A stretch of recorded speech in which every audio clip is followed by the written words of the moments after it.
Good evening, I'm John King. We're tracking two breaking stories tonight. The only known eyewitness to the Trayvon Martin shooting speaks to our Anderson Cooper. You'll hear his description of exactly what he saw. And Mitt Romney picks up two big endorsements, and we're learning of a secret meeting with rival Newt Gingrich. Tonight, for the first time, CNN can give you an eyewitness account of the fatal shooting of 17-year-old Trayvon Martin. Our Anderson Cooper spoke to this eyewitness just moments ago. What did you observe after the shot? As I said, it was dark, but after the shot, obviously my man got up, and it was kind of like that period of him. I can't say I actually watched him get up, but maybe only within like a couple seconds or so, then he was walking towards where I was watching, and I could see him a little bit clearer and see that it was a Hispanic man, and he was, he didn't appear hurt or anything else. He just kind of seemed very, I can't speak for him, but, very worried or whatever, walked, like, on the sidewalk at that point and put his hand up to kind of his forehead, and then another man came out with a flashlight.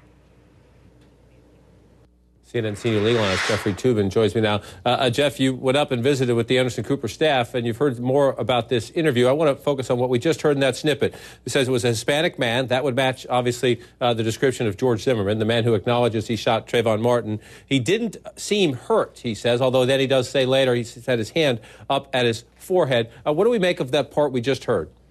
Well, the big issue that remains at the heart of this case is who was the aggressor in this confrontation, and does Zimmerman have facts at his disposal that would be a good defense, either in general or specifically under Florida's unique law.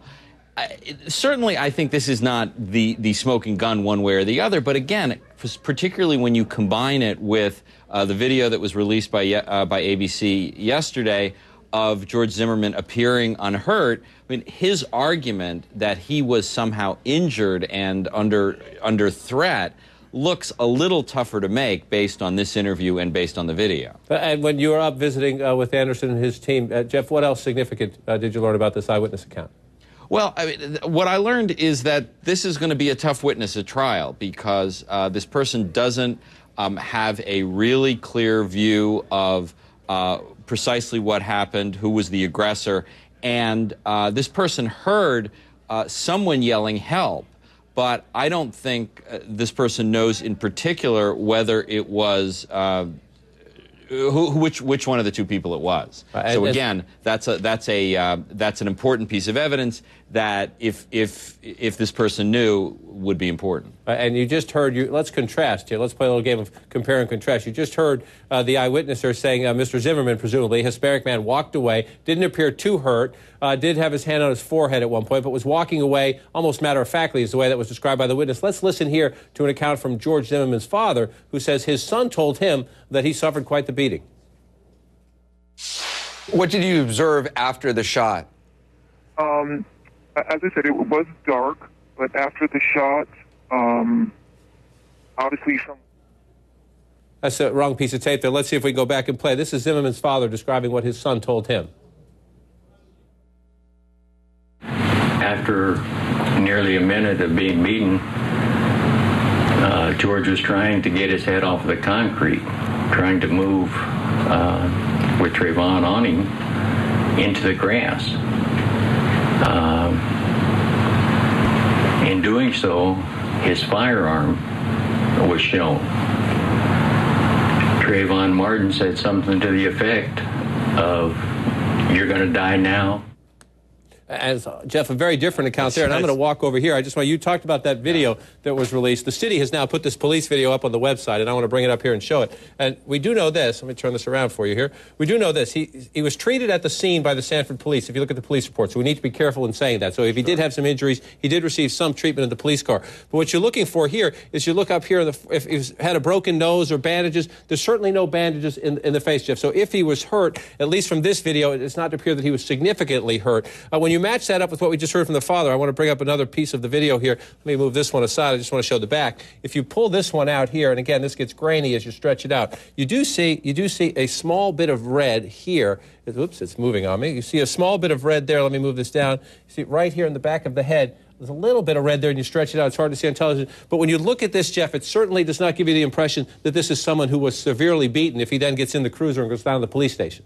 Right, and also in that video, you see that he's not limping at all. I mean, if he had injuries, and he might have had some injuries, they are very, very minor, or so it clearly appears. Also, let's keep in mind, George Zimmerman shot this guy.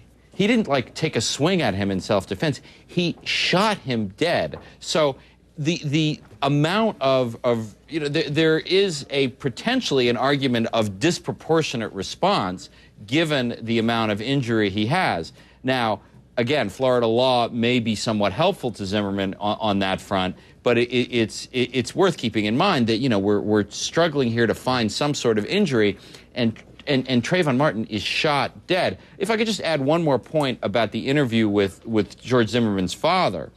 Under any rule of evidence, that would not be admissible. That, you know, what he told his father, some you know, self-serving story that he told his father. The only way George Zimmerman's statements will be admitted in the course of this, if there's a trial, would be statements he made to the police, or statements that he made if he testifies at trial. So, you know, self-serving statements you made to a relative would never, I mean, it's interesting for us trying to fill in our picture of what happened here, but it is certainly not admissible evidence. Important context from our senior legal analyst, Jeffrey Toobin. Jeff, thanks. And, of course, that interview with the eyewitness coming up at 8 p.m. tonight on Anderson Cooper 360. Also join CNN tomorrow night at 8 Eastern. Our Soledad O'Brien hosts a town hall about the rising racial tension across the country. Beyond Trayvon, race and justice in America. That's tomorrow night. Now,